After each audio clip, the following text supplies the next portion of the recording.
Oğlu, təzə ağacların gəlirdi. Bak, deme kalalı deme. Ne ağaçlar cavcağın bu göstereceğim. Bana dostlar bak bu mandalindir. Hansı mandalindir? Bu da bir karne mandalin. Yani nazik kavak. Bak meyvelere bak.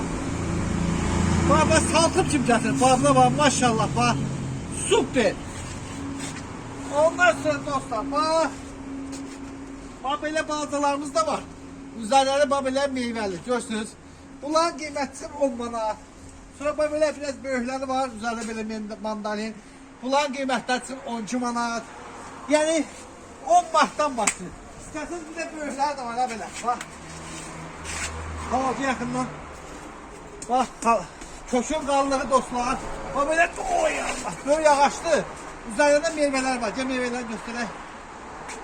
Bak bir iki tuzu çok yoktan mı var da meyveleri. Yani dostlar boy balazdan boy böyle kimi her türlü ağaçlarımız var. 1 yaştan 10 yaşa kadar manda ağaçlarımız var. Bu güzel ağaçlar harda var ya. Gelin yaparım da.